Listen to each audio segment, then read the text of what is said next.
हम स्टडी करेंगे S R flip flop. Basically S R flip flop जो है कॉम्बिनेशन है एस आर लैच का एंड क्लॉक सर्किट का।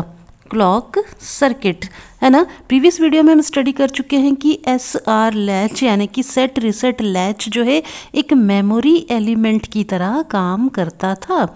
ठीक है, फ्लिप फ्लॉप में हमने क्या किया है, फ्लिप फ्लॉप भी एक मेमोरी एलिमेंट ही है, लेकिन हमने यहाँ पे क्या किया है, क्लॉक सर्किट भी ऐड कर दी है एस आर लैच के साथ। एस आर लैच में हमारे पास दो इनपुट थे एस एंड आर। ठीक है, लेकिन एस आर फ्लिप फ्लॉप पे हम बेसिकली हमारे पास तीन इनपुट हो गए हैं, एक है एस, एक है आर और एक है आपका क्लॉक पल्स जिसको मैं सीपी लिख रही हूँ। ठीक है, तो क्लॉक पल्स कैसा होता है, आपके इस तरह के पल्सेस होते हैं, है ना। यहाँ पे आपको पल्स मिल रहा है इस रीजन में, यानी कि ये हो गया आपका ऑन टाइम। यहाँ आपको इस रीजन में पल्स नहीं मिल रहा है, यानी कि ये हो गया आपका ऑफ टाइम। तो इस तरह के आपके पल्सेस मिलते हैं जिसको आप बोलते हैं क्लॉक पल्स। तो लैच में सिर्फ दो ही इनपुट थे, लेकिन फ्लिप फ्लॉप में एस और आर के साथ आपके क्लॉक पल्स भी आपका एक इनपुट हो गया है ना। ये क्लॉक पल्स कैसा इनपुट होता है, ये क्लॉक पल्स आपका कंट्रोल इनपुट की तरह काम करता है। अब जो आपको output Q and Q bar मिलेगा एस आर फ्लिप फ्लॉप का, आप इस आउटपुट को कंट्रोल कर सकते हैं क्लॉक पल्स वाले इनपुट के थ्रू। जब तक आप इस क्लॉक पल्स वाले इनपुट पे सिग्नल नहीं देंगे, इसको जब तक आप हाई नहीं करेंगे, आपका फ्लिप फ्लॉप इनेबल नहीं होगा और आउटपुट पे आपको कुछ भी नहीं मिलेगा। अगर आपको फ्लिप फ्लॉप इनेबल करना है यानी कि एक्टिवेट करना है, तो आपको इस क्लॉक पल्स वाले इनपुट पे सिग्नल हाई देना होगा, तब जाके आपका फ्लिप फ्लॉप अवेलेबल होगा और उसमें जो भी डेटा स्टोर होगा वो आपको आउटपुट पे मिल जाएगा। अदरवाइज जब तक आप क्लॉक पल्स नहीं देंगे तो जो भी डेटा होगा वो आपका फ्लिप फ्लॉप स्टोर करके रखेगा, यानी वो एक मेमोरी एलिमेंट की तरह काम करेगा। यहाँ पे देखिए आपका जो एस आर फ्लिप फ्लॉप है वो कंबाइन हुआ है, किस किस चीज़ से मिलके बना है, ये एस आर लैच से एंड क्लॉक सर्किट से। एस आर लैच हम पहले ही पढ़ चुके हैं, यहाँ पे मैंने एस आर लैच बनाया है यूजिंग नॉर गेट। और नॉर गेट की स्पेशलिटी क्या थी कि अगर एक भी इनपुट 1 होगा तो आउटपुट हमेशा आपको 0 ही मिलेगा। यहाँ पे भी इस बात को बिल्कुल ध्यान में रख के चलना है कि नॉर गेट का अगर एक भी इनपुट 1 है तो आउटपुट हमेशा 0 ही आएगा। ठीक है, तो ये कंडीशन आपकी यूज़ होगी एस आर लैच में। क्लॉक सर्किट पे जाते हैं, हमने यहाँ पे क्या किया है, एंड गेट लिया है और आर और एस इनपुट जो है वो एंड गेट के थ्रू अप्लाई किया है ना। पहला वाला एंड गेट है जिस पे हमने अप्लाई किया है R input and clock pulse input. दूसरे वाले एंड गेट पे हमने अप्लाई किया है एस इनपुट एंड यहाँ पे भी हमने क्लॉक पल्स इनपुट अप्लाई किया है। ठीक है, कंडीशन क्या है, अगर एस आर फ्लिप फ्लॉप को वर्किंग मोड में लेके आना है, एक्टिवेट करना है, इनेबल करना है, तो क्लॉक पल्स हमेशा होगी 1। क्यों, क्योंकि ये एंड गेट है और एंड गेट का अगर एक भी इनपुट 0 होगा तो आउटपुट 0 हो जाएगा, सर्किट आपकी जो है वो इनेबल नहीं हो पाएगी। तो हमेशा क्लॉक पल्स को 1 रखेंगे। ठीक है, तो यहाँ तो हमेशा आपको 1 मिलेगा अगर सर्किट इनेबल करना है तो। बाकी एंड गेट का आउटपुट क्या होगा ये डिपेंड करेगा आर वाली इनपुट पे एंड एस वाली इनपुट पे। अगर आर वाली इनपुट 1 होगी तो यहाँ पे 1 आ जाएगा, आर वाली इनपुट 0 होगी तो यहाँ पे 0 आ जाएगा, यानी क्लॉक पल्स तो हमेशा 1 है, तो एंड गेट का आउटपुट जो होगा वो आर पे डिपेंड करेगा। सिमिलरली यहाँ पे अगर एस 0 होगा तो इस पे आउटपुट 0 मिल जाएगा 2 वाले एंड गेट पे, और अगर एस इनपुट 1 होगा तो 2 वाले एंड गेट पे आउटपुट आपको 1 मिल जाएगा, क्योंकि क्लॉक पल्स तो हमेशा 1 ही रहेगी। इस तरह से आपका एंड गेट के जो आउटपुट होंगे वो डिपेंड करेंगे आर वाले इनपुट पे एंड एस वाले इनपुट पे सिर्फ। क्यों, क्योंकि क्लॉक पल्स हमेशा 1 रखनी है अगर आपको फ्लिप फ्लॉप इनेबल करना है तो। वर्किंग समझेंगे एस आर फ्लिप फ्लॉप की with the help of its truth table, है ना। एस आर लैच में क्या था, हमारे पास दो इनपुट थे एस एंड आर एंड दो आउटपुट थे क्यू एंड क्यू बार। सबसे इम्पॉर्टेंट बात आपको समझना ये है कि जो मेन आउटपुट होता है वो क्यू होता है, ट्रू आउटपुट जो होता है वो क्यू होता है, क्यू बार उसका जस्ट कॉम्प्लीमेंट होता है।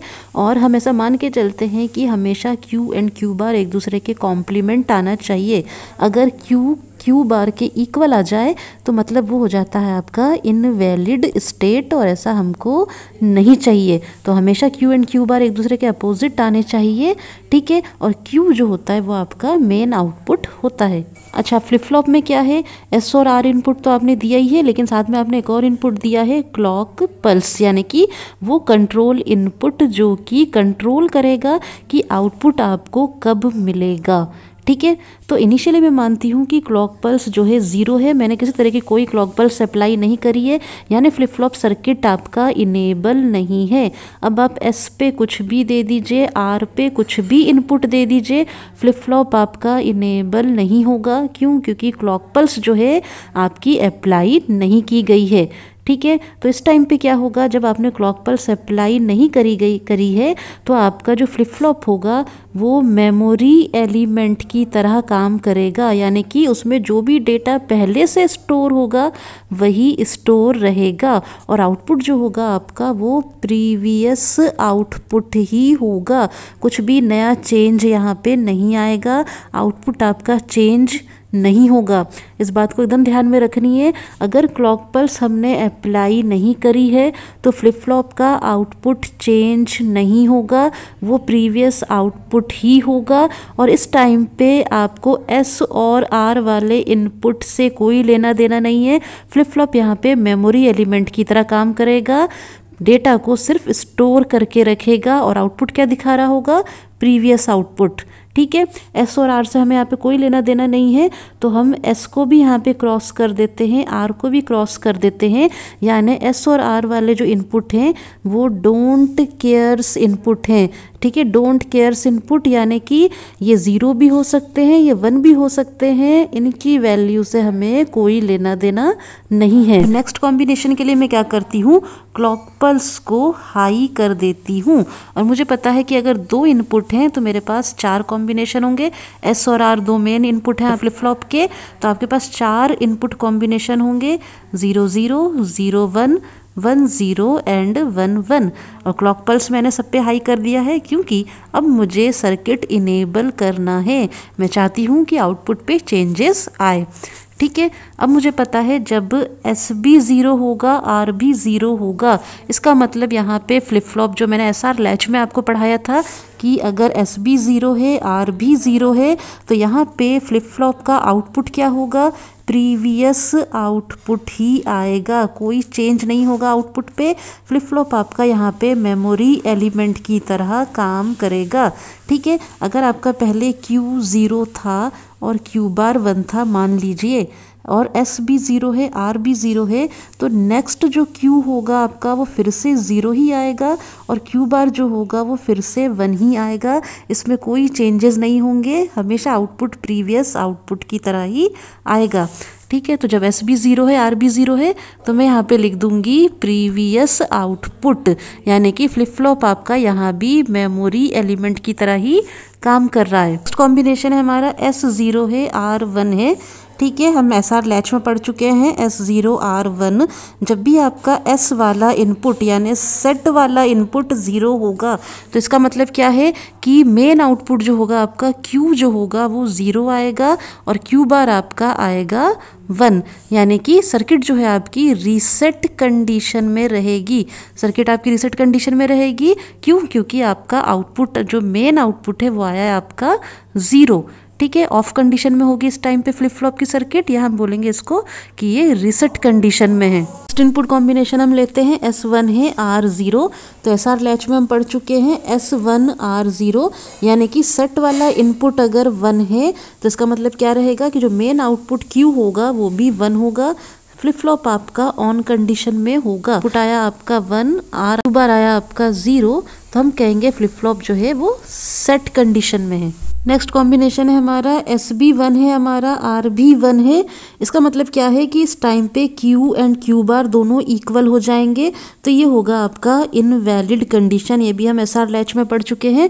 तो व्हेन S = 1 एंड R = 1, यानी कि Q एंड Q बार दोनों हो जाएंगे इक्वल, तो ये हो जाएगा आपका इनवैलिड कंडीशन, यानी कि forbidden state of the flip flop. Truth table को और सिंप्लीफाई कर लेते हैं। हम सिर्फ एक आउटपुट मेंशन करते हैं Q, जो कि आपका मेन आउटपुट है। 3 इनपुट है हमारे पास, क्लॉक पल्स और S एंड R। तो पहली कंडीशन क्या है कि क्लॉक पल्स अगर 0 है तो S और R वाले इनपुट से हमारा कोई लेना देना नहीं है, हमने उसको डोंट केयर मेंशन कर दिया है। यहाँ पे जो मेन आउटपुट आपका Q आएगा वो प्रीवियस आउटपुट ही आएगा। तो मान लीजिए मैं प्रीवियस आउटपुट को लिख देती हूँ QN, ठीक है। तो जो आउटपुट आएगा वो क्या आएगा, आपका प्रीवियस आउटपुट आएगा। जब मैं क्लॉक पल्स को 1 कर देती हूँ बाकी कंडीशन में, S को 0, R को 0 कर देती हूँ, तो फिर से यहाँ पे जो आउटपुट आने वाला है वो प्रीवियस आउटपुट QN ही आएगा, ठीक है। जब मैं S को 0 कर देती हूँ, यानी कि यहाँ पे जो आपका फ्लिप फ्लॉप है वो रीसेट हो जाएगा, ऑफ कंडीशन में होगा। जब मैं S को 1 कर देती हूँ तो फ्लिप फ्लॉप आपका सेट हो जाएगा। जब मैं दोनों S और R को 1 1 कर देती हूँ, यानी कि ये होगी आपकी इनवैलिड कंडीशन।